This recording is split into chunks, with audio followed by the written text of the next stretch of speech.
Good. All right, I am ready whenever you guys are. I'm ready. Did you write your joke? I don't have to. It's all up here.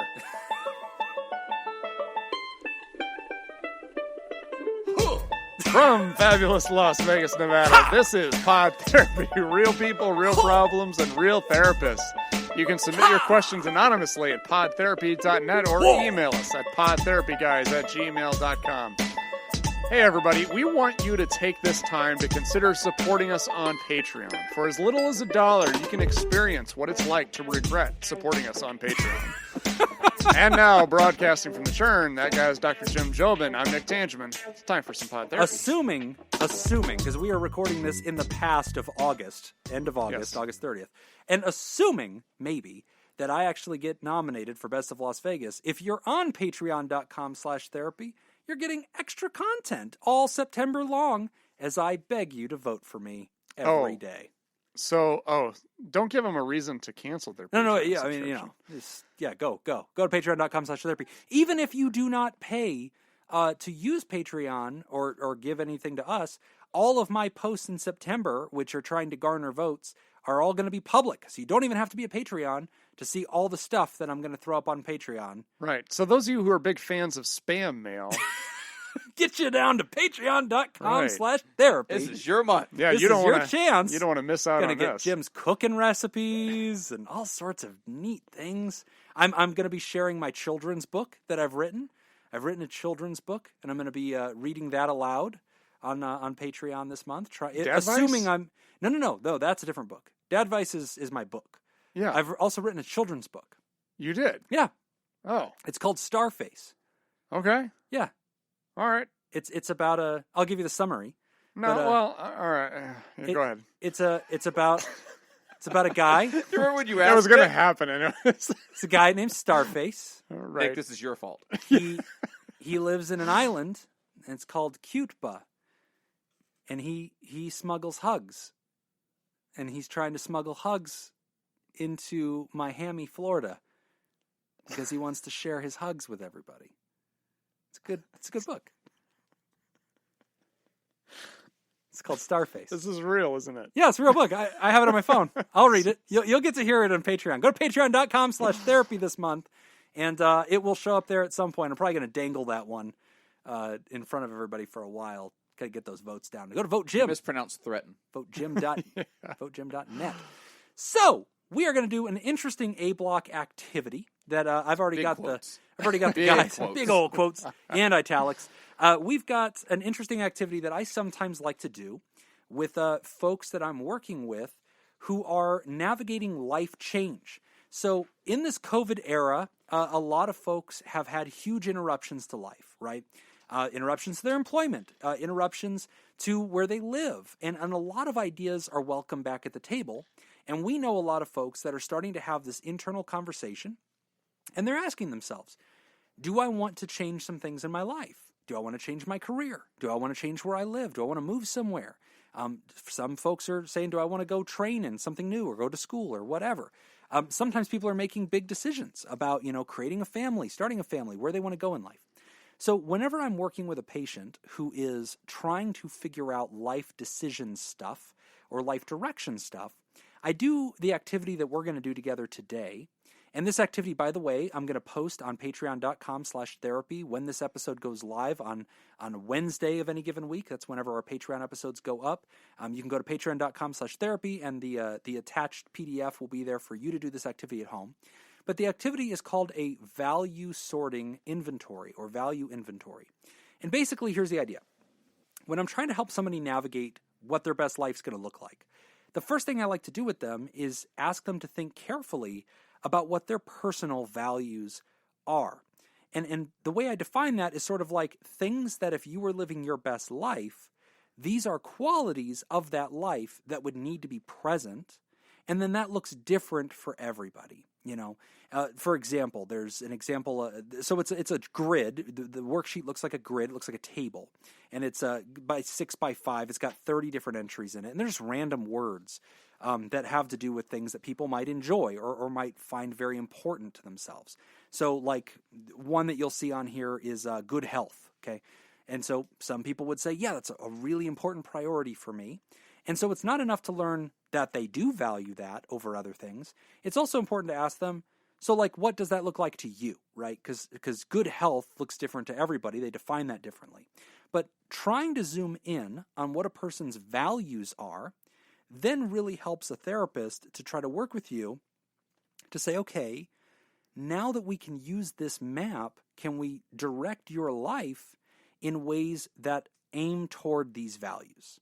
And so by doing this kind of activity, it kind of becomes a map. It kind of becomes a compass or a constellation that a person's navigating their life with. And so if they're facing big decisions, as many of you are, doing this kind of activity can cause you to have an opportunity to reflect on what a good decision would look like for you. Because sometimes we're like, well, I'm just going to flip a coin, or I'm doing pros and cons. Well, another way to think about it is, which decision is most congruent with my personal values? Which life choice will direct me toward that? So that's what the activity is. So we all did it together. And basically, like I said, it's a grid. I gave one to Nick, I gave one to Jacob, and I did it myself. And usually when I do this with patients, I will give it to them for homework. There's 30 potential values on the page. And I usually tell them, I want you to pick your top 10. And then I want you to rank those 10 first to 10th. And that's not to say that 10th doesn't matter. It's the 10th most important value. But of course, not all values are valued equally, right? So you have a first one that's your highest priority. So then what we usually do is when they come back and they say, yeah, Jim, I have them. Here's my 10. I usually have them reveal them to me from 10 to 1. And we discuss them as we go. And I say, okay, Nick, what was your 10th most important value? They tell me, and then we discuss that. And I'll ask the follow-up question, so what would that look like in your life? Do you feel like you have this right now? Is this something you'd like more of? What would that look like for you? That's different for everybody. Tell me what you imagine, right? And then hopefully by fleshing that out and developing that insight, Nick or the person can go off and face decisions a little bit more fully, feeling like they have a better direction. So anyway, I had the guys do it. I did it. And instead of doing the 10, since we knew that would take too long, I had them do their top 5. And really, I think we can just wean that down to the top 3 for time purposes. That way we're only sharing 9. But I figured we'd go around the room. I do what I want. And I'll just ask each of you what your value was. So we'll start at number 3. So we're going to work our way up. So 3rd to 2nd to 1st. So Nick, what was your 3rd most important value for you to live a satisfying life? Leisure time. So what does that mean to you? That means time for me to go do the things that I enjoy doing. Golfing, playing hockey, being outdoors. Not just playing the old porn video game, Leisure Suit Larry. Oh, I remember that. Leisure Suit Larry. I do remember that. Oh, my God. I never played that. You didn't miss a lot, but it was funny. Terrible. It was a great idea at the time. Silly, yeah. It was really funny. Oh. Okay, so for you, a satisfying life needs to have built into it time for yourself to do the activities that you enjoy. If you're not getting access to that for long enough, you're not going to feel like you have a very satisfying life, and it's going to bother you. Right. Right now, do you feel like your life budget's enough time for that? Yes, I do. There's certain things I haven't done in a long time, like hiking. I enjoy hiking, but I haven't done that in quite a while. But you have the time to do it if you chose to. I have the time to do it. A lot of it is more... Yeah, I mean, I would play golf a lot more often, but that's not a time thing. It's more of a budget thing. Okay. But right now, your world is constructed so that, yes, I do have good leisure time in my life. That third value I'm content being with. lived. It's not a need that's not being met. Okay. I would say that. If it were to improve in your life, what would that look like? That would probably be, again, I think me playing one more round of golf a week. Okay. And maybe, going out to Red Rock and doing some more hiking. Okay. Great to have you flesh that out. So, Jacob, let's turn to you. Your 3rd highest value was? Enjoyable living location. Do you feel like, well, before I ask if you have it presently, what does that look like for you? Just a nice place where I can, I think it kind of ties into Nick's a little bit. Just somewhere where I can relax and feel comfortable. Does that include the weather or the environment that you're living in? Do you have big preferences for that? No, not really. So location doesn't have to be like region of the country for you. So location for you really means as long as I'm somewhere where I'm comfortable and it's home. Got it. So the way you're defining that is I'm really talking about my building, my home space. Yes. That's what I mean by location. Yes. What does that look like for you? For some people, it's beauty. It's like the aesthetic has to be good. For some people, it's like functional. For some people, it's like a sanctuary. For some people, it's like I enjoy entertaining. That's important to me. An enjoyable living space is to have entertaining time. Certainly. What's that look like for you? I do like entertaining. I like being able to have people over. I also like it to be that kind of sanctuary space where I can close it off when I want to, and yeah, the beauty of it is less important to me, I think, outside of the realm of the entertaining side of it.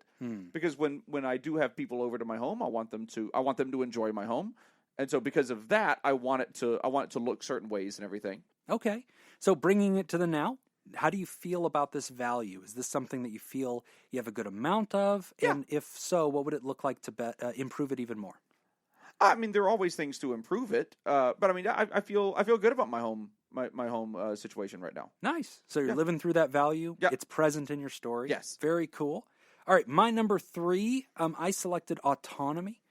That word means a lot to me. So that was one of the words on the list. And autonomy to me means the freedom to sort of choose my own lifestyle. Like I'm not forced into I have to work for this company and do what they want me to do, or I have to live in this place because it's the only place I could live, or, I don't have options. For me, having the options means a lot.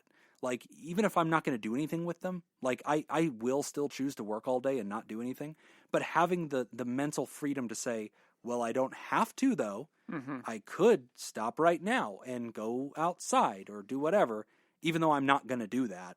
I like that personal freedom to, like, choose for myself. Yes. That feels good to me. So that's a value of mine. If I don't have autonomy, when I've been in jobs or lifestyles where I've felt very controlled, like they control my life, my time, my freedom, what I can say, what I can't say, that kind of stuff really irritates That me. actually ties into my number 2, All right, what was your number 2? financial security. So that looks And different, but what is it? Well, from my perspective, it doesn't look as different because for me, financial security creates autonomy. I see what you're There you saying. go. Yeah. Because if I've got financial security, then same thing. If I don't want to work for you, then I'm not going to. Yeah.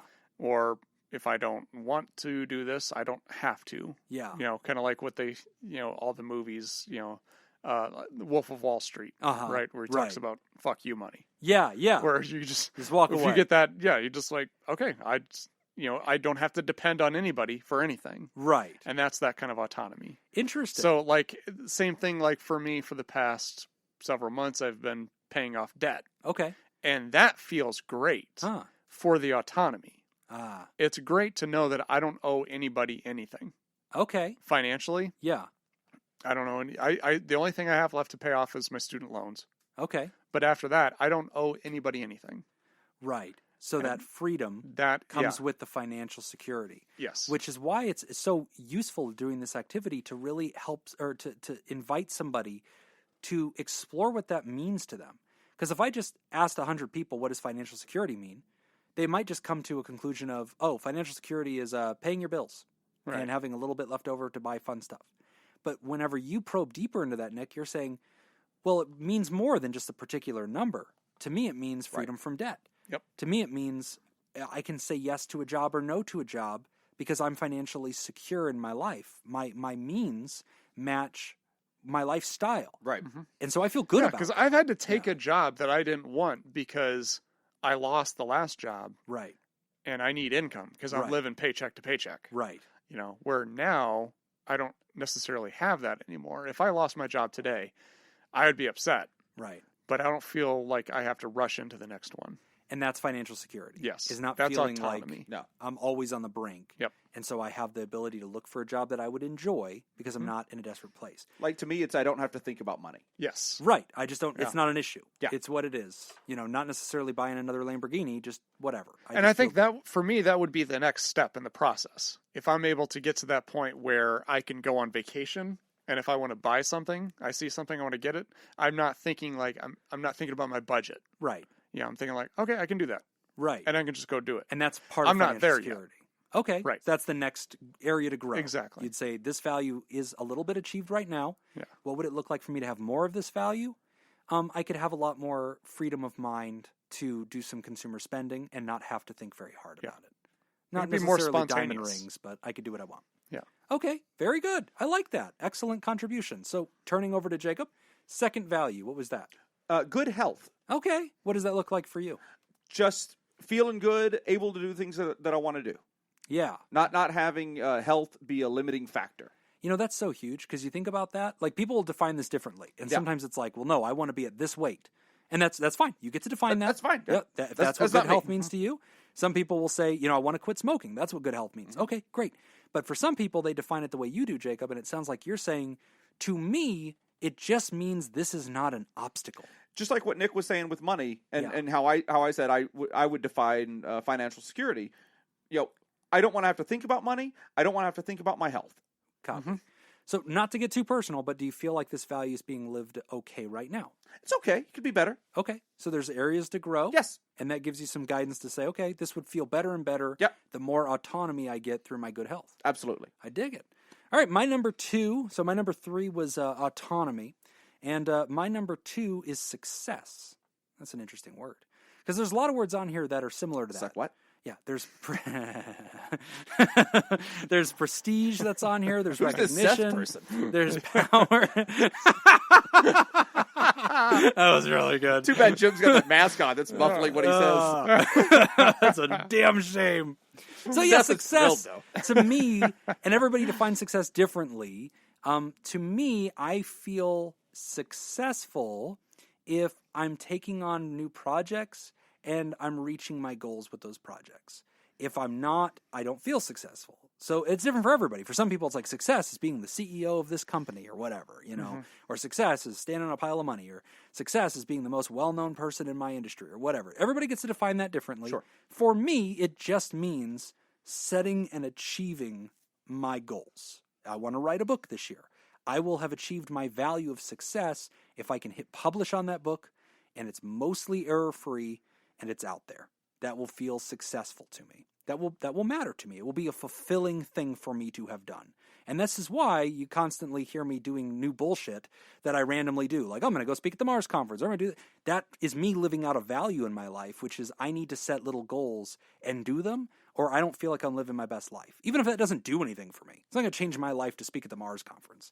But it feels like a successful thing for me to do because I wanted to do it and I asked to do it and they're letting me do it and I get to do it. And when I do it, I'll be like, I did it. I'm successful. Goal completion. Mm-hmm. That's what it means to Jim. So that was my number 2. Not quite successful enough to be put on the website. No. Success. No. I'm big enough yet. Okay. In the 24th conference, we'll be like, and now we have a returning speaker.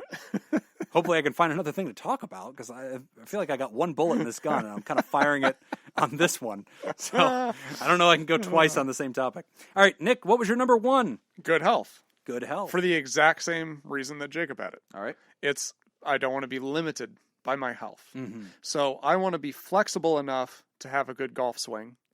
I want to have enough energy to be able to play hockey. I'm not talking about like I need to be able to bench press so much weight. Right. Or I need to be able to run so fast. Right. It's I need to be in good enough health to function and do the things I want to do. Right. Wasn't that the motto of CrossFit or something like that? It was like functional. Functional fitness. There it is. Yeah. That sounds nice. So that's what you're going for. It sounds like but I don't do CrossFit. No, but I know because you haven't mentioned it. Yeah. Right. Yeah, I know. I also know you're not a vegan. It hasn't come up. I think I would have known by now if you were. Right. Yeah. So, good point. So number 1 goal, as you're just doing this little exercise, good health. How do you feel about that, and where do you want to go with that? Well, like I said, I mean, I think for the most part, I feel like I'm there. I think there's things that I do feel just slightly limited by. Mostly, I think when I play hockey, I don't quite have the stamina that I feel like I should have. Mm-hmm.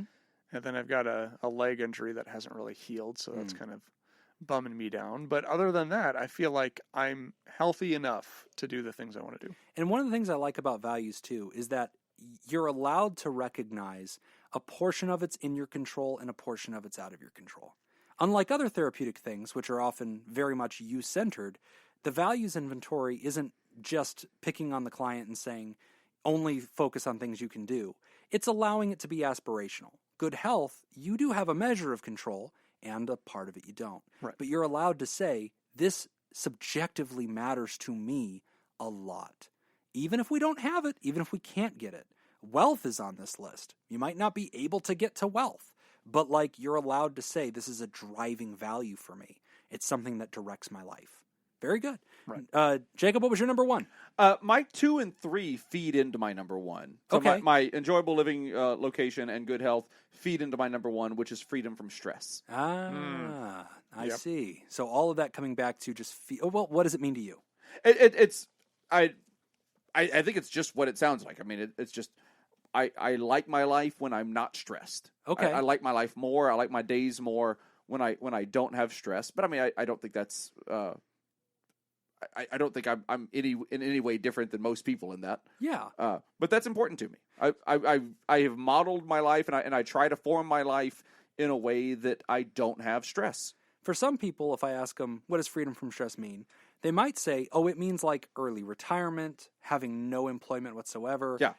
What does that mean to you? Because you've always been a guy that I've sensed enjoys what he does. Like, you know, I do. Yeah. It's not necessarily any of those things. But I tell you, a lot of things on this list, like I didn't put financial security. You asked for 5. I actually did 6. I did an honorable mention as well. And but things like financial security, not having a set routine, good family relationships, all of those things are on this list that you gave us here, and all of those to me, I didn't pick any of those things. Creativity, Right. I didn't pick any of those things because that all feeds into that freedom from stress for me. That's I all see. part of the same thing. Mine are kind of the same too. Like if I really break it down to what am I looking for, honestly, it is freedom from stress, or some kind of stress relief. Right. Yeah. And it's an interesting activity because it kind of illuminates that as a core value in both of you guys. And so if you were facing a life decision, it's useful to have done this kind of reflection because you can kind of say, okay, I know what I really value. And even Right. if I'm chasing an obstacle right now or I'm currently facing a problem and that takes prominence, like I have to deal with that first, I need to remember who I am. I need to remember who I really am, what I really desire. So freedom from stress in your Yep. case. And yeah, Nick, you relate to that. My top value on number 1 was raising children. So, I take that really seriously. It's the way I grade whether or not my life is working or not working. It is the number 1 reason that I make almost all the decisions that I make. I enjoy success. If I can get it, that's great. I enjoy autonomy. If I can get it, that's great. But those are all subservient to raising my children. So if I have to go work in a coal mine to provide for my kids, take care of them, give them a healthy life, keep them safe, I would do that without batting an eye. And that's just my value. That's my subjective truth. Well, it's also important for your survival too, because they provide good fire safety. I was tips. gonna That's say, right. yeah. Yeah, my kid is keeping me alive. Go to Right. the Patreon, patreon.com/therapy, and you can hear the story about how I almost burned my house down, and then my 10-year-old son, using his Boy Scout powers, protected us. Good job, buddy. So yeah, if you would like to do this values inventory exercise, it's a great thing to be doing. I like to do it annually, and I like to do it anytime somebody's facing a new decision or a direction moment or a discussion about what their truth is. You can go to patreon.com/therapy, and when you're hearing this episode that same week, this will be uploaded on there. It'll be a little PDF. You can print it out. You can rank your personal values 1 through 10 in order of importance, and discuss that. Discuss that with a friend, or discuss it on our post, and you can comment with your answers, and we'd love to hear from you. Since we told people that we did 5, I bet people would like to hear us rattle off the other 2. Go ahead. So what Nick, are your other 2? Okay. What are your 4 and 5? 4 physical activities, and 5 is travel. Okay. Mine is I figured travel was going to end up in yeah. there for you. Yeah. mine is friendship and romantic love. Ooh. Oh, very is that nice. on there? Uh-huh.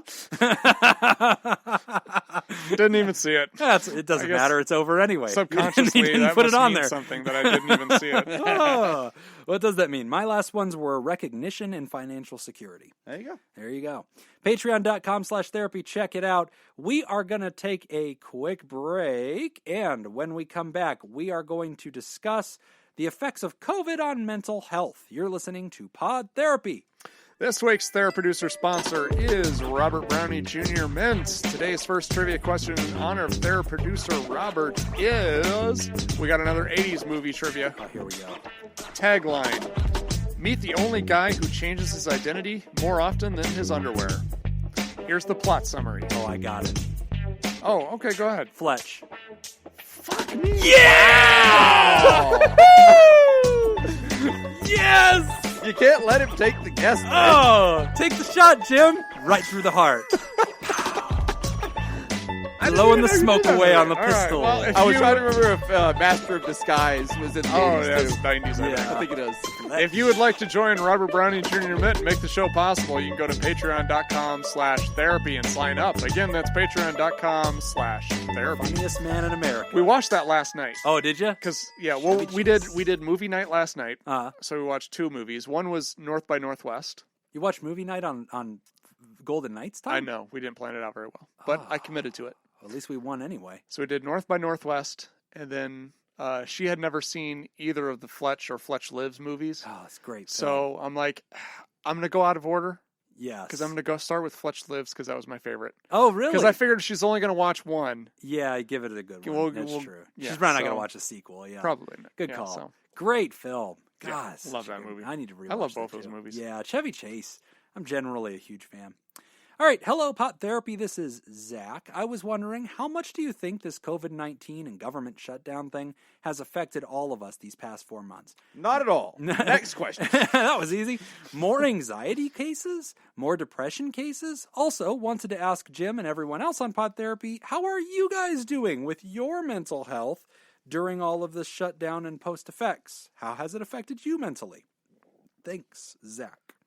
Yes, there's been data that actually just came out that anxiety searches on Google for anxiety attack, panic attack, symptoms of anxiety, how to deal with anxiety, surged to the highest point in recorded history since the invention of the internet during the COVID shutdowns. And so they were noting that the spikes were the highest from March to May of this year.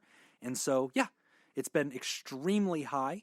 Depression cases are now, the data is showing us, surging. It wasn't the initial reaction, but now we're starting to see that as we're having the overflow of financial effects permeate through society, and now we're having to have some of those lasting changes. Depression is starting to hit extreme highs. Suicide rates are increasing. Drug overdose. Drug overdoses have skyrocketed. Yep. Oh, I bet. And, you know, that's frustrating because whenever that news comes out, people that are anti-government shutdowns say, of course they have, because you locked all these humans in their houses, you know, and so, of course, they all died. And I just feel like that's too small to be true. Like, that's probably a factor, but appreciate that drug use is also self-medicating. Yeah. And so there's a lot more that goes into that. Yeah. But yes, so the first answer to your question, have there been effects?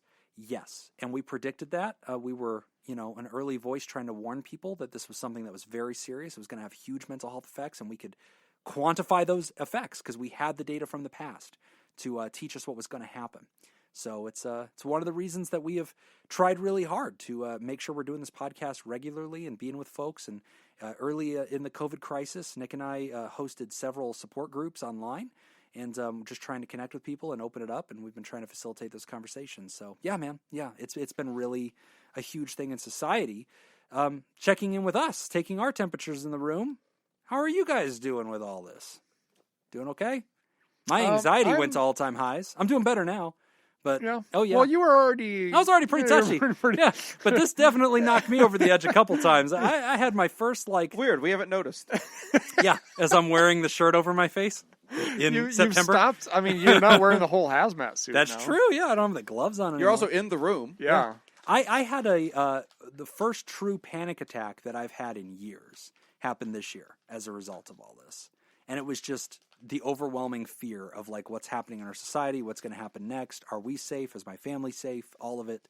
I had my first true panic attack in years. I've had them before, but yeah, oh yeah. So this affected me. How about you guys? I mean, it's affected me in a lot of different ways, but nothing really terrible in a way. I think the thing that I deal with most is survivor's guilt because I'm actually okay. Right. I mean, given the fact that, like I said earlier in the show, I had been kind of reorganizing my finances, and for the first time in my life, I actually have a savings account Hey. with like enough money in there where I would be okay for a few months. You know, Right. like if you would have asked me that a year ago, if I missed a paycheck, I'd be screwed, you Right. know? And I've had that before. We've had that discussion before where we got fired once, and then there's another time where an agency closed that I was I remember that the one. director of, and the owners just one day like, no, we're done. Yeah. No warning, nothing. They didn't pay anybody. And they still owe me money. Yeah. And They told you to sell off the office supplies. Yeah, And yeah. keep the money. yeah, They exactly. were like, there's staplers in there, Nick. Sell those. And he's like, really? yeah, There's no it was, paychecks. It was a terrible story. Yes. And that ended up forcing me into situations that I didn't want to be in very quickly because I just had to make money. But now, ironically, I'm doing okay, but I'm also in a position where I've got a really good job. Yeah. My job is literally written into state law. Yeah. So it's not going anywhere. Yeah. So I'm pretty fortunate in that sense. So again, I think the biggest thing I've had to deal with is the survivor's guilt, knowing that everybody else is going through Right. terrible We times. got a lot of people writing And about I'm not. Oh yeah. that. Yep. Yeah. How you holding up, Jacob? Oh, I mean, I'm fine. Yeah. I mean, Life coach in denial. yeah, right. Yeah, I mean, my really nice, lucrative career is just on hold, Yeah. and because if you're new to the show, I mean, I only work in entertainment. I do podcasting, and then I do Las Vegas entertainment. Podcasting obviously can continue. The majority of my income comes from doing Las Vegas entertainment, though, and yeah, I mean, that is non-existent right now, Yeah. and Yeah. so that's not great. Yeah. Mhm. The entertainment industry, what is sort of the pulse on that? How are we, I mean, are there starting to be projections of when they're talking about things starting to turn back No. on? Yeah. If anything, it's been kind And of we've talked about this on Ice Cream Social. You know, out of there are all these plans, federal and state plans across the country, and all these different plans. None of those plans discuss how are we going to make people be okay sitting down in theaters. Right. How are we going to make people be okay sitting down at sporting events? How are we Right. like? There aren't really discussions of any of those things. I mean, there's Right. more discussions of sporting events than there are of entertainment. Wow. Yeah. And so that's kind of like this precarious thing. Yeah. A while ago, we had RJ on the show, entertainer and a colleague that Mm-hmm. you've known for a long time. He worked at Cirque. Yep. He's with the And show Mystere, which is at Treasure Island. Yeah, and you know, I was thinking so much about what he said because at the time, you know, he's furloughed, everybody was, and he was giving a lot of advice to younger entertainers and trying to help them understand, like, if you've been in this industry for a long time, you've had the rug pulled out from you lots Right. of times.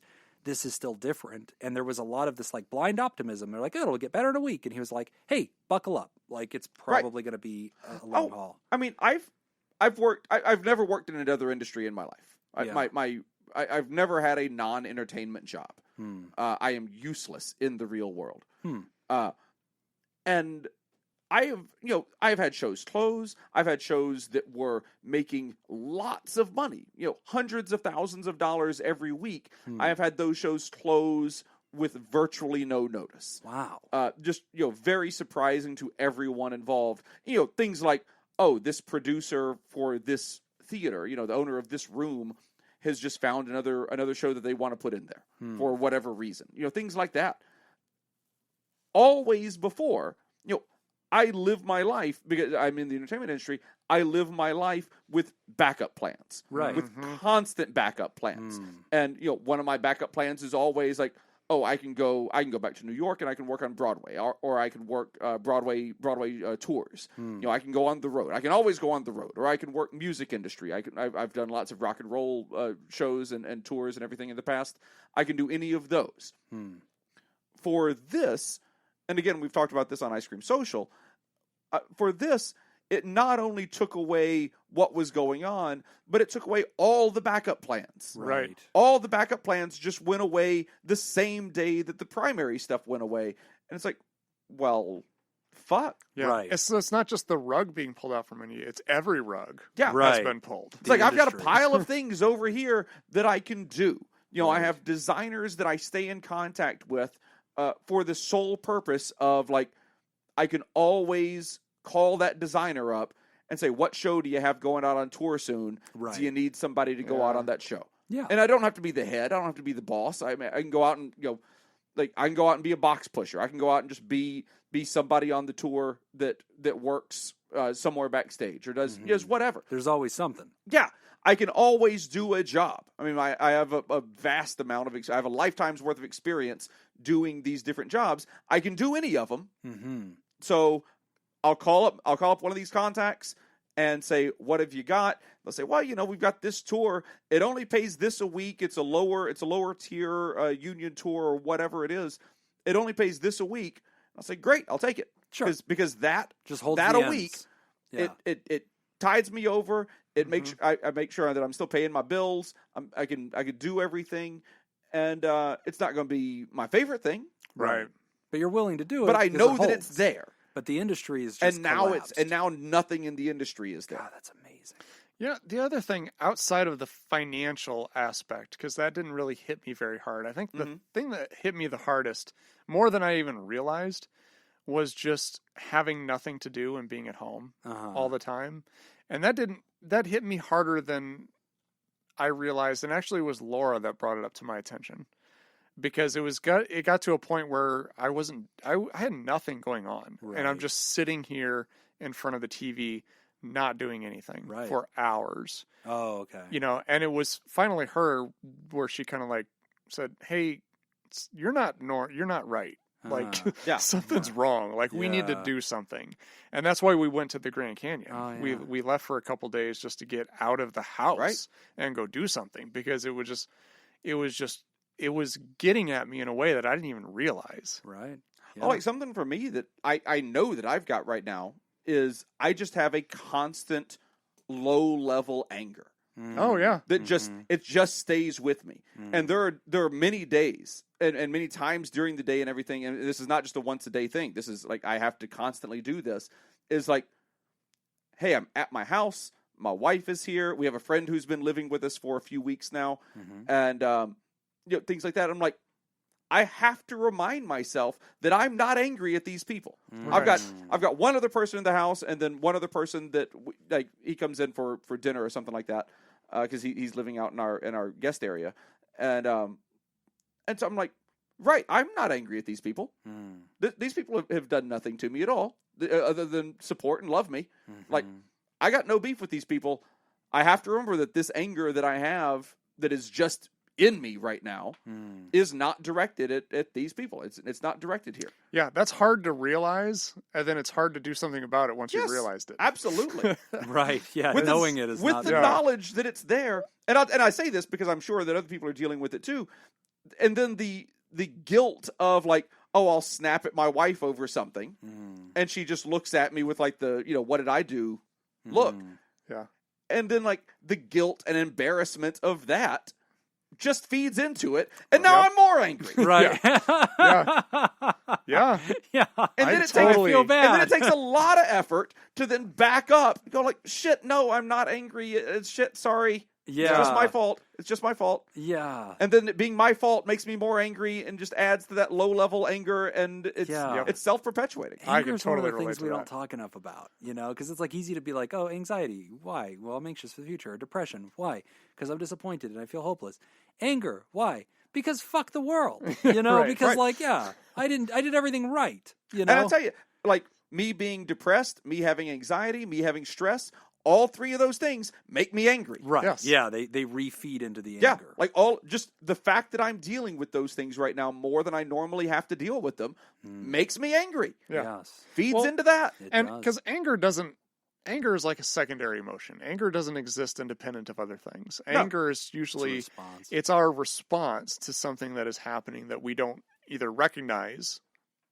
So maybe I am depressed, but I don't recognize it. Right. Maybe I'm bored to Sure. death and I don't recognize it. But ultimately, the anger is kind of the surface level thing. Which I that actually kinda give you some credit gets for on that into- one, Jacob, because I think for a lot of us, when we have that anger, we don't dig deeper to realize I'm not angry. I'm affected. Like there's other. Oh, I'm things. angry. Well, there's anger too, but I'm not angry at the person, right? Like Right. I'm not angry at my wife. I'm not Right. angry at my dog. I'm not angry at this. I'm angry, but it's not at them. And so a lot of times we get blinded by that.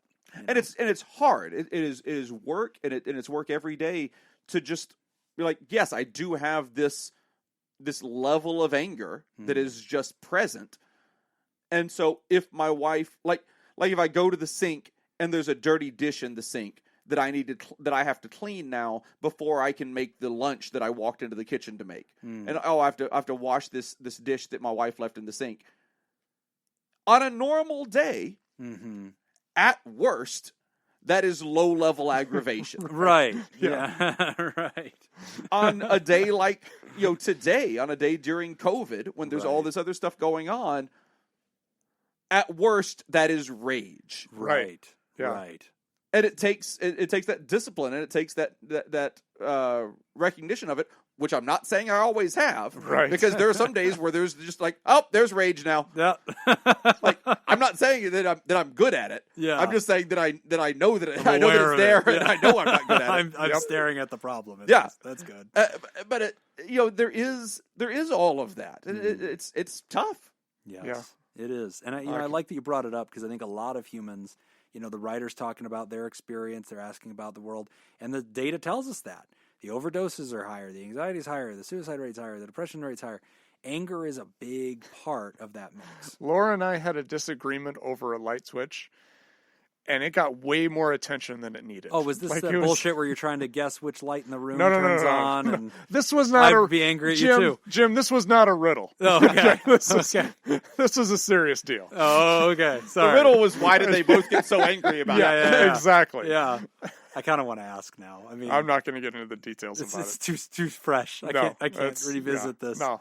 Yeah. Well, Laura said that's a light switch, and Nick said, no, it's not. You're an idiot. It's a light lever. Nazi piece of shit. Escalated very quickly. These are COVID times. You don't tell me what's a light switch. I'll tell you what a light switch is. Well, Ryder, we're wishing you the best. And to everybody out there who's, dealing with the same things, hopefully by hearing honest, hot takes from us, real humans who are dealing with anger, who are dealing with boredom and guilt, who are dealing with anxiety and panic, we're just like everybody else. And we're all going to get through this. We just have to remember, and this is a key phrase, this is not your forever, only your for now. And you got to say that to yourself a lot, folks. You got to say that to yourself when you wake up. You got to say that to yourself when you bump into that dirty dish. You got to say that to yourself whenever, you're screaming at a light switch for some unknown reason that one day I'm really excited to find out about. You got to say that over and over again. This is not my forever. It is only my for now. And as long as we can convince ourselves of that, we're going to be all right. But thanks for writing, ma'am. We are going to take a quick break, and when we come back, we're talking about fake news. You're listening to Pod Therapy. This week's Theraproducer sponsor is Kayla Lansbury. Today's second 80s movie trivia question. Bring it. Fletch Lives. No. Oh, that would have been awesome. In honor of Theraproducer Kayla is, here's the tagline. With spies like these, who needs enemies? Spies like us? God damn Of course that was the answer. Of course Two that of the was three the answer. words are in the tag. Yeah. Yeah. All right, okay. Yeah. All right. I'm off my game. Yeah. I'm willing to admit it. Jeez. Look how angry he I'm is. starting to feel like Laura was probably right about the light switch. I don't know what the argument was about, but she's probably right. Let's face it. We already thought Laura was probably right. I was probably, I was voting on that headline anyway. If you would like to join Kayla Lansbury and make the show possible, you can go to patreon.com/therapy and sign up. Again, that's patreon.com/therapy. At least I'll let you do the people- whole tagline. Yeah, I know. I love Yeah, these thank hints. Let me give you a hint on this one. These New Yorkers don't just bust ghosts. They capture them. Did you know that when they made that movie, they didn't actually have the rights to Ghostbusters? That there's The name? rights to that? Or they couldn't, because somebody else had already used it. Oh, wow. So they did the entire movie. They filmed the entire movie with two names. Oh, It I was- do know this. Yeah, Ghostbusters and Ghost Breakers. Oh, wow. And they weren't sure until when it came time to, I think, editing, when they Oh, finally wow. got the permission to use Ghostbusters. Really? Yeah. That is interesting. Yeah. I think it had something to do. I think them getting it actually had something to do with the song. Could be. Something yes. strange. Yeah. It could be. And it I don't don't know, look good. It was, Who you gonna call? I think that was Ghost like an avenue Breakers. to get to the Yeah. it because it was easier. Like Probably going yeah, for the something song. like something about that getting the sounds rights right. for the song Who you gonna call? was different than getting the rights for the movie, and then they used that as an. I don't remember Yeah. exactly, but it was something like that. Breakers. Yeah. Yeah. Or that's completely wrong. It doesn't Or, feel right. or that. Yeah. We'll leave that option on the table. Ghost Breakers. Yep. Breakers. What's Ghost Breakers. Doesn't feel Yeah, I mean, there's a lot of movies out there that had different titles or different working titles. Like, I mean, Return of the Jedi was Revenge of the Jedi. Yep. That's a was it? famous one. Oh, Yeah. I didn't know that. Yeah, right up until they had posters printed. Oh yeah, They changed wow. it like at the, like I mean, right before it hit theaters. those posters exist. Like you can get them on eBay. Oh, those because are worth so like much money. they're not worth as much as you would expect because it was such a late change. They had printed posters and already sent them out to like movie theaters and everything. So I mean, they were all out there. Yeah. It wasn't like they printed them and then destroyed them, and a couple of them survived the Inferno. I never knew about this. Yeah. Did you know why they changed it to Return of the Jedi? Sounds too mean to have It revenge. was what year was it? That would have been 83. Revenge of the Nerds. would have been 83. Was it Revenge of the Nerds? No, Oh. because Jedi don't take revenge. Oh, I thought there was an So event. that So was for the, orthodoxical consistency, they changed the title. Yeah, I thought there was a world Feels event. right. There wasn't a world event? There I wasn't don't something think like so. that? Not Okay. that I'm aware of. Also, the hell they don't. The Jedis are all about getting back at people. That's why they have beef with the Sith. You're starting to sound like a separatist. You know what? Only the Sith deal in absolutes. Go fuck yourself. How can I stop my parents from believing fake news? My parents are increasingly interested in reading fake news and conspiracy theories and believe them to be real. Things like Alex Jones, Bill Gates ruling the world, COVID being a scam. I tried to talk to them, but it's becoming increasingly difficult to talk to them about finding the real information and source of the news. Can I set something up that will block their access to fake news and conspiracies? Anonymous. That's a good question. That is a good question. I don't know about any tech that can block the internet or No. news generally, but Okay. it's a good question about So- this. Yeah, so here's kind of the crux of the question is how do you deal with individuals that get sucked into those rabbit holes? Right. Because there comes a point where debating it doesn't actually do anything other than harden the person in their position. Right? Hearing facts to the contrary typically don't sway people to be more open-minded. Right? Right. I think okay, so there was actually I don't know, did you listen to this episode? Did you listen to Star Talk, don't you? Oh yeah. I not recently, but Okay. I used to listen to it. So I listened to an episode, it was a couple weeks ago. They had Michael Shermer Okay. on Star Talk. Do you know who Michael Shermer is? I do not. He's the editor of Skeptic Magazine. Okay. Okay, and they actually brought this up, and they had kind of this discussion about like conspiracy theories and Yeah. how do you deal with people who kind of get sucked into these conspiracy theories. And he brought up the same point that typically if you're going to argue with them, they're only going to solidify their position. Okay. Yeah. It's only going to lock them in there the nature even of a more, conspiracy. right?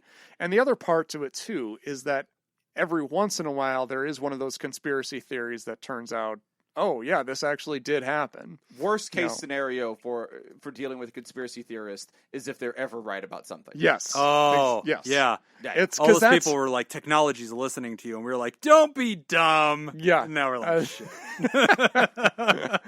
and yeah, because it's kind of one of those things that's like gambling, right? Right. Where you only win once, but That's when you enough. win, that's Oh, enough to reinforce all the times that you've lost. That's fair. I always say if casinos could fix machines, they would make sure that you at least tripled your money the first time you walked in yeah. the door. Absolutely. I saw this tweet the other day by Vital Vegas. I don't know if you follow him, but it was like the question that somebody asked him from out of town was like, "How do you know that the casinos don't cheat?" And he was like, "Because they don't have to." Yeah. Like Yeah, know that's that. just gambling. That's just That's how this works. They just- don't falsely advertise that they're going there to is win. a house edge. Yeah. They're pretty They clear about. publish the odds. Yeah. The odds are not in your favor. Yeah, you if know you that. gamble long enough, They don't they're have to going to win. cheat. Yeah. So how do you Pretty deal clear. with somebody? So one of the things that he kind of talked about was just this idea of just having a discussion, being open to hearing their ideas, but then also being able to just throw information out there, but not in a pushy way and not trying to fight them on it. And you have to do it like little bits at a time. And you just kind of slowly question and kind of just slowly chip away at it. But ultimately, in my opinion, I just draw boundaries and don't have that discussion. right. Neck punch. That's yeah, Neck punch. neck punch, and then a neck punch. Yeah, I've found I have You a lot show of me a time where a neck punch didn't work. yeah. Have you Go ever- ahead, Nick. Have you ever seen that You're right. parody? The parody of MacGyver. It was called MacGruber. Yeah, It was, it's SNL. Yeah. Well, did you see the movie? I didn't see the movie. I think I did. It's worth it. It is fantastic. I don't know. Okay. All right. This is not like Battlefield Earth. It's, This one's- right, it's better than Battlefield Earth. This one's acclaimed. I think other people will vouch. It's Okay. funny. But he rips people's throats. He won't use a gun. So he just rips people's throats. He grabs and kills them. So Okay. how did we get to this? Okay, I don't know. Yeah, he's talking about neck punching. I think Not the same thing. ancillary fact. There was a movie that was funny. All right, so to the writer, this is a good question because we're entering into election season. We're almost there, and we now live in a reality.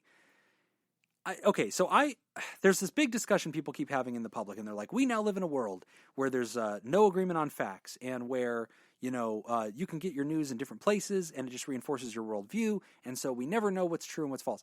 I think those people are naive because I think that has long been the reality of humanity. Yeah, it's more convenient now because we can internetify this stuff and make it faster. But there's a reason why we stayed in Vietnam for a really long time. And there's a reason why the Revolutionary War was a war against quote unquote tyranny when a king was really just recouping the taxes from wars he had fought in Canada to protect the citizens of the colony. It's always been choose your own adventure. It's always been choose your own facts. Cognitive dissonance was not invented in 2020. So I just feel like it's a naive thing to believe that. I think that we're confronting it in a more loud way, in a more public way than we ever have before. I would agree with that. Yeah. I definitely think that information it's unavoidable. Yes. It's not like you even seek it out. It's Right. it's just constantly flooding anything that we look at. We've got access to everybody. Yeah. Somebody who I haven't talked to since 8th grade now can send me a message and I receive it instantly. I've found for me in my life, I don't when a person tells me about something that they believe is true, but that I believe is factually not true. And I hear about this all the time, not just as a therapist. Obviously, as a therapist, I'm in no way interested in disputing that. I don't care. I'm interested in the human and their health. That's it. But if it's a person that I'm a friend with or on the internet with or whatever, and they're saying something that's just not true, and I want to confront that, I think for me personally, I've given up on that. And I just look at it and go, what you're really teaching me is what your deepest conviction is. I think that you're inaccurate. If you're into flat earth, I believe that that's scientifically not true. I also don't think I'm the most persuasive guy. So I don't think if I confront you on that or copy and paste a Snopes article or something to prove to you that that's not true, I don't think that you'd read it anyway. No. And there's another component to this too, which is that the people who tend to be most into these theories, conspiracy theories, and the really crazy stuff, also themselves have usually some issues as far as separating themselves from society. Okay. As far as usually being the victims, being picked on, being perpetrated, kind of being cast out from society. You're saying that There's people that actually- believe in fake news. No, there's actually some research. Have a And profile. now I'm talking on my ass because I don't actually Yeah, have the careful. research with me. Making a big jump. There's a lot Okay, of I'm gonna humans have to that believe find things this. that are not true. I know. No. Yeah. No. But this it fuels this, the largest news network in the country. We can't profile them all and No, say, I know. No, they're but there's victims of actually been I can profile them all. there has Jake, been some yeah. research that has been done on this. I don't have it with me at this time, so Well, we look forward to you posting that. Fake news. That's how you spot I know. fake news, boys See, and I'm girls. just feeding right into it. I'm feeding right into it. Jacob, But how do you deal with these ultimately- people on Facebook? I don't. On Facebook, Step away. I don't. On Yeah. social media, I don't. Yeah. I think that's the right approach. If I see it on social media, if I see somebody posts something on any of my pages, first of all, it's nice. My Twitter page is dedicated to podcasts, so my Twitter page is pretty safe and clean, and people just don't post things to my Twitter. Don't tag me on things on Twitter that are kind of not podcast related or not something that they just think is funny that they think I would also think is funny. Right. So I have an out on Twitter a little bit. What if it's family? So social media for Facebook specifically. Yeah. Because my Facebook page is Jacob Smith. It's Okay. not Jacob the audio guy. It's not Hey Scoops. It's not Pod Therapy. It's not anything like that. It is I hope it's not pod therapy. it is my personal Facebook page. Yeah. Oh, I'm gonna get a Facebook that Jacob Smith on Pod Therapy. It's gonna be great. Hi, I'm Jacob Smith. You may know me from Pod Therapy, a Therapy. show you've never heard of. So that one is a little more interesting because there are people on my Facebook that I just know them from high school, or they might be family or something like that. I still don't engage in those conversations on there. Okay. Because you can't have a conversation on social media. Right. There's no tone. There's no inflection. If I write the words "I think you're wrong" Right. Yeah. on social media, when you read that, you're going to assign tone to that. Right. And the tone that you assign to that might be that I'm being derisive, dismissive towards you. Yeah. It might be that I'm being snarky. It might be any number of different emotions. Right. And I might have one of those emotions when I'm writing that, or I might be emotionless Right. when I'm writing that. It's no point. I might be, the tone in my mind might be, oh, you think that, I think this. We should have a conversation about that. So the way I'm going to start this conversation is by writing the words, "I think that you're wrong." Yeah. And you might not take it that way. Right. So on social media, like I say, it's just out of bounds. And if I see enough political stuff coming from you on social media, if we aren't family, I'm probably just going to block you. Right. If we're family, I'm probably going to hide you. Right. I'm probably going to hide it so that I don't even see it, and so that I'm not going to be concerned with it. Now, in person is a different animal. And in person, I love having conversations with people, and I love having conversations with people that I disagree with. I've had many long conversations with a lot of people, like religious conversations. One of my favorite things on a show that I worked at several years ago, and I worked there for about 5 years. There was a woman. She was the head of wardrobe. She was a devout, I believe, Mormon. I'm pretty sure she was Mormon. She has since passed away, but I believe that she was LDS. That's the initials that I can't think of because they don't like Mormon now. So I believe she was LDS. And we would have long conversations several times a week just about our thoughts and beliefs on religion in general, or about the LDS church and that kind of thing. And just lovely conversations, caring conversations where we both respected each other. We didn't agree on much of anything in those conversations, but they were interesting, nice conversations. I love having those conversations. Right. And so with these types of things, I will absolutely try to be respectful and to be caring, and when it is the case, to try to be loving towards the person that I'm having that conversation with. And I got to tell you, I think that works better. Yeah. Yeah, I think it does too, because Then refuting them? It's not even not refuting them, because Okay. if you say something to me that I think is complete and utter bullshit, Right. instead of saying, "Jim, you're full of shit. That's idiotic. Right. That's a dumb thing to even say. That's a dumb thing to You even won't be that contemplate." direct. Well, and why should I? Sure. What's the goal? What is my goal at that point? If my goal is just to insult Jim, I can do that without any other information. I don't need to insult his conclusion. I- But you'll question it, or will you say, Absolutely, okay, I I'll hadn't question heard it. that. But the way I'll question it is just say, okay, so I get what you're saying there. I don't think that's right, Here's why. and here's what I think is right. So I'm hearing what you're saying. What do you think about this? I see. So it's just to kind of expand the conversation. Let's just keep having a conversation. Right, but it's not combative. No. It's not refuting. It's yes and. It is a little bit of yes and. I like that. yeah. That's actually a really good strategy. Why We Believe in Conspiracy Theories in Scientific American, March 2019. You where I finally was found getting this. your data. Yeah. Now, Good job. I would agree with that in the sense that, like, one of my things that I love to do is just be snarky and have some stupid. And Ask you're for good money. at it. Yes. But I know it's completely ineffective. Sure. I'll It's- be damned. Yeah, but it's so comforting to do. I can be snarky. Oh, and mean. I believe you. There are very few things that I'm better at. than being just mean. But That's it might not the Jacob I be. know. It is not getting toward the goal. But like to the writer's talking about, listen, these are my parents. And I guess I want to appreciate the tension. I want to appreciate that if it's your family and you really feel like they're being toxically influenced by just outrageous lies. And I get it. Usually I'm able to ignore it. Sometimes I see some that I'm like, whoa. Like the writer mentioned Alex Jones. Alex Jones is the guy that said the Newtown shooting of children didn't happen. Yeah. And that the families that they were hired lying. actors.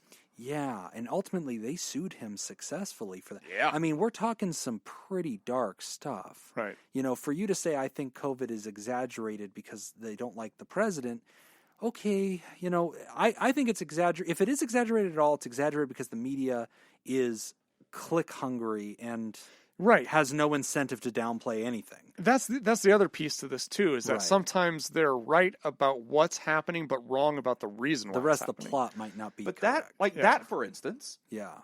I absolutely. It's all about degrees. Sure. You always have to remember all Right. of these conversations. It's about degrees. Right. So if you want to make the statement that the severity of COVID-19 has been exaggerated because because some of the humans tend to do people it. dislike the president, Okay. dislike President Trump. Sure. I think that is a true statement. Sure. I believe Jacob Smith believes that is a true statement. Sure. Now then, again though, it's all about degrees. Right. So has it been exaggerated to the point that it has done harm? Has it been Right. Are we close? Are sections of society, including my including my entire industry, are they closed down because there are people who dislike the president? I don't think so. Right. It feels like that I would don't be think it's too to far. that degree. Right.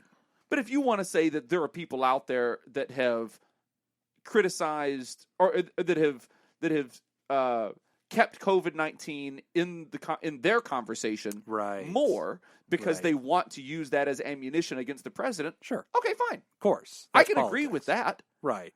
And that's a starting point for a conversation. Right. Yeah. To say, actually, I see your point. It's just we probably feel less certain about how big that is. Yeah. And most people go, okay, fair enough, sure. And I think that's a good middle ground on this. And then you can select certain instances and you can select circumstances and say like, okay, great. Our town, restaurants were shut down. Right. Do you believe that restaurants in our town, whatever town we're in, do you believe that restaurants in our town were shut down as a direct result of people disliking President Trump? Sure. Yeah. Good point. And that's a question now you can start having a conversation. Right. Yeah. Yeah. And I think that's the good, aspect of this to the writer. Whenever you're dealing with family, I like that these examples are coming out of how to talk to them. I don't think there's a way to straight up filter. I don't think there's a way to straight up infiltrate people's diet of information and remove it. Or I've seen people try this before. They're like, I've tried to make agreements with my family that I'll watch an hour of Fox News if they watch an hour of MSNBC. I just feel like that's all silly. Like at the end of the day, people are going to find their Just confirmation punishing. bias. Everybody's just being punished You're all for just, an hour. you're a all day. just hurting. Or like we're all going to meet in the middle and watch NPR. Like at the end of the day, you're not going to find the right referee.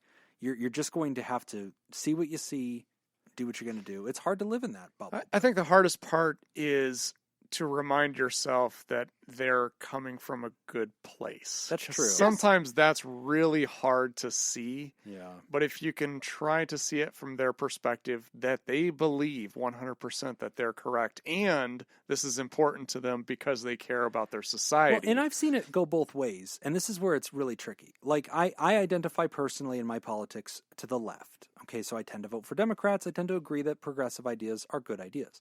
But the bad side of that is because I've hit like on a lot of things on Twitter, and there's some people out there that I've enjoyed following and I've enjoyed their messages. Now my feed is inundated with things that sometimes I have to be really careful with because I'll see things that are like, oh, this person, like I had a patient recently that was telling me how frustrated he is because he's in his 30s, and he likes Donald Trump and he intends to vote for Donald Trump and he thinks Donald Trump's a great guy. And he's really hurting right now because a lot of his friends and people on Facebook and people he's grown up with believe he is a racist because of that. And he's a man of color. And he's really hurting because he's like, I like this person and I have my reasons for that. Sure. And I obviously can stomach an awful lot of what Donald Trump says. am I inherently a racist for that? Because that's a big charge. No, that is not what makes that person a racist. Right. Yeah, there's other reasons you're a racist. Jim's patient is a racist. He's a racist, but not for the reasons he thinks. Yeah. But yeah, like, and I He's in struggle the with Klan. that because, yeah, I mean, I met him at the Klan meeting. It was just odd. But yeah, like, that's the thing that I think like makes that us... Jim just put himself in I was his there. made-up scenario. Yeah. I like that Jim At put the himself meeting. at the Klan I show meeting. up, not here to judge, just here to recruit. But yeah, like, I get that. And like, I have to be careful because on my Twitter feed, in progressive bubble, that's how everybody gets cast. Is like, oh, well, do you think that these protests are becoming violent? If your answer to that is yes, you're a racist. Well, I think the other part of the problem is I think it becomes really easy when asked a question like that to first go back to, well, what do the people who agree with me think about this? Sure. And then I'll form my opinion off of that. Right. Whereas I really think like if I think about this like with my dad, Mm-hmm. because my dad is kind of opposite political beliefs as me. Okay. And the shit he posts on Facebook just drives me insane. Did Nick's you write dad this believes letter? that Nazis are bad. Right? Yeah. I'm gonna. But date one. Nick's dad has decided not to date Nazis. Can't have that. Taking a stand on No that. son of mine's gonna date a Nazi. But like if Shut up, we old man. if we were to sit down and just have a discussion on a topic, Right. what do we think about this topic? And I think, well, okay, in this sense I think this is right. In this sense I think it's wrong. I think there's a line here. I think there's some gray area. I think we can have a conversation and probably agree on a lot. Mm-hmm. But I think part of the problem too is when you're doing this over social media or the internet, it's got to be concise. And it's a lot easier to just, well, what did Hannity say about this? Okay, Right. I'm just going to copy and paste that. Yeah, That's my response. That's my response. So then I'll go, okay, well, what did Rachel Maddow say about that? Right. Okay, so I'll copy and paste that. That's going to be my response. It's just And then this- we're not talking. Yeah. And we're not talking about the issue. Right. We're talking about what the base believes on each of these. That's a really good insight. Ryder, for me, I have a family in my tree that, yep, we're diametrically opposed. I've made it a habit in my approach that I no longer bring up politics or make quips or make jokes. I find that when I'm spending time with my family, I ask myself what my goal is before I meet them, and my goal is to spend time with them. And even if I'm going to my father-in-law's house and he's hanging up a Donald Trump flag next to his, American flag on July 4th, and I'm standing there for the flag-raising ceremony, and of course in my mind I'm thinking, well, golly, I don't like Donald Trump very much. I probably wouldn't pick that flag. I'm at his home. I'm his guest, and we are doing our July 4th thing as a family, and we're taking a moment together. And I tell myself, what's my goal for today? To be close to my family, to bond with them, to spend time with them, to recreate. Great. Make that the thing I start every conversation with. And that's it. I'm not here to win anything. I'm not going to change anybody's vote. And I think as long as I can tell myself that, I can engage with people. And I find that for me, just stepping away from the topic is better. And other times I'm engaged directly by them. Other folks will try to talk to me about it. And I usually just kind of try to find the fastest exit ramp from the conversation. I'll say something like, yeah, no, I saw that. It's pretty intense. And I'll pretend to not know about the news. Mm-hmm. And then I'll just kind of pivot and be like, oh, your grandson protected the house from burning down the other day. That was pretty cool. Thank God that happened. That was great. Otherwise, we'd have to talk politics. And I'll try really hard to not have an argument with someone. Right. Honestly, most of the time I will just not have an argument with someone. Mm-hmm. And if you go into an interaction kind of with that attitude, yeah, of I'm not going to have an argument with you. If you want to have a nice conversation about something, we can talk about anything you want. Right. But if you want to have an argument, I'm probably just going to leave. Yeah, I'm not just gonna available. walk away. Yeah, that's a boundary. I'm not available to fight with you about this. Yeah. That's it. And if in that if we're having a conversation, I've done this many times. If in that conversation it starts kind of devolving into just an argument or people talking over each other and that kind of thing, I'll just say hey, I was in the middle of a sentence there and you just interrupted me and you're kind of talking over me now, so I'm going to be done. Mm-hmm. I'm going to be done with this conversation. Mm. And and I've had people do that to me as well. Sure. Yeah. I'm not ideal in this. I'm not perfect in this. Yeah. And that does cause you to stop and think oh yeah, I am doing that. Yeah. I am yelling over this person right now. I am interrupting them and not allowing them to say their piece. Mm. And That's not helpful. Yeah. Because I don't want to be that person. No. I don't want to be the person that's just trying to win an argument. Because, A, nobody ever wins. And B, that's not who you are. And to the writer, I think that's a huge takeaway, too. At the end of the day, try to value your family, value them for the lane that they drive in. Yeah. If you feel like, hey, I really want us to prefer not to talk about this stuff, fine. Great. If they say, but I feel like I want to tell you about this stuff because I think it's really important also to me. Fine. Okay, I'm going to try my best to receive what you want to say and then not respond. And Well, it's like religion. I mean, I am on record as not being religious, so this is an easy thing for me to talk about. Sorry, Jim. We've talked so much about Liberty University. We have. We're on the same page about all this. I think we are on the same page about Liberty University. In all fairness, I think we're on the same page. Actually, we ended up on the same square. Yeah. But in religion, I am never going to be angry at someone for proselytizing to me. Okay. Right. I'm not going to be angry at you about it. I might be aggravated by your timing or if you're being rude or something like that, but that's a different thing. Right? Sure. I might say, I can't talk about this right now. I'm busy, or I don't want to talk about this right now. I'm doing something that I would rather do than this. But I'm not going to be angry at you if as long as I believe that you are sincere in your beliefs and you come to me and say, I want to talk to you about religion because I believe that there is an afterlife and I would like you to be in good standing. Okay. Thanks for liking that's me. That's a loving statement. Right. In my eyes, that is a loving statement. You care about me and you want to take care of me in the way that you believe is best. Okay. I can live with that. Yep. I'm fine with that. As long as again, nice conversation. I'll talk about anything you want to talk about. That sounds like checking in on the motivation of the person. Yeah. And I think if you can check in on the motivation, that really helps. And say, hey, or what are they trying to tell me? Why? Because they're scared. They're scared the world's ending. They're scared that society's crumbling. They like me. They hope that I see the problem the way they do and that we can work together to fix it.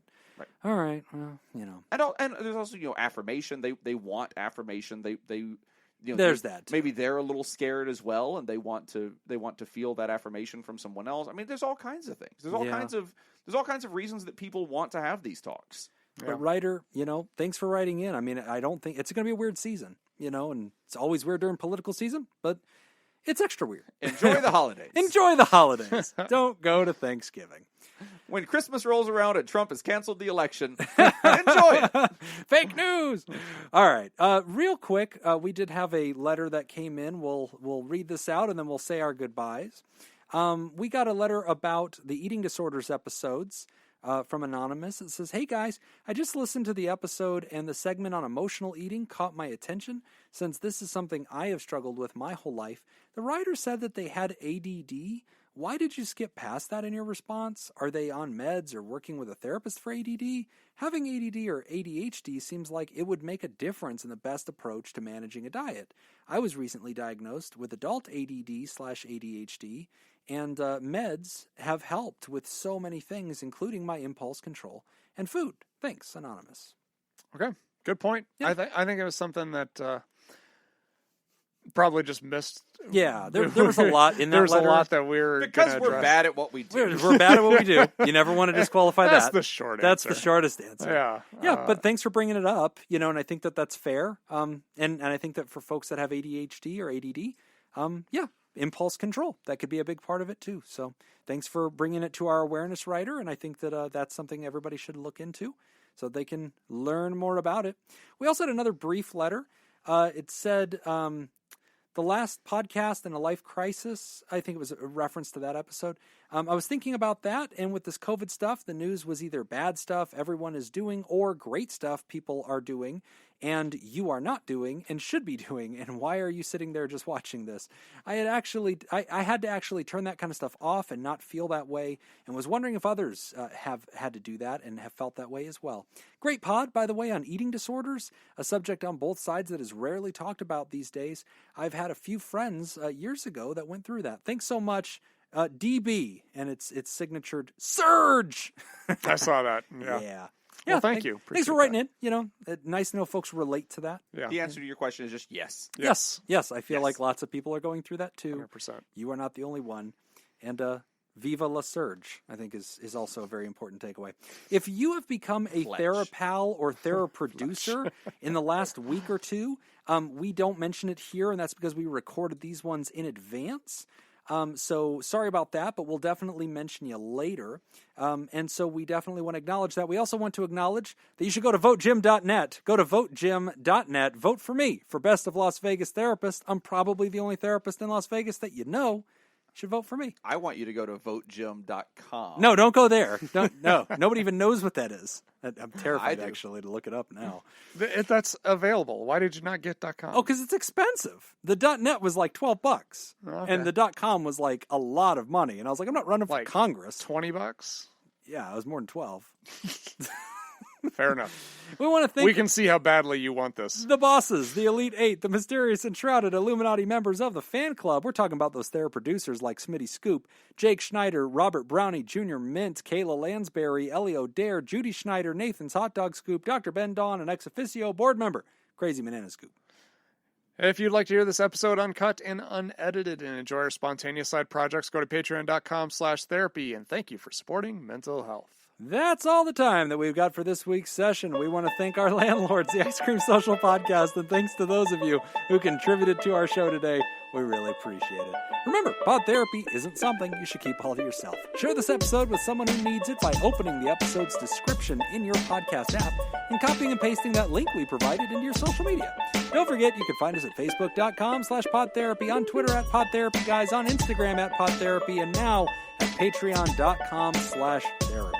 If you want to submit a question to the show, ask anonymously at podtherapy.net or email us at podtherapyguys@gmail.com. I'm Nick Tangent. I'm Jim Jobin. Thanks, and we'll see you for your appointment next week.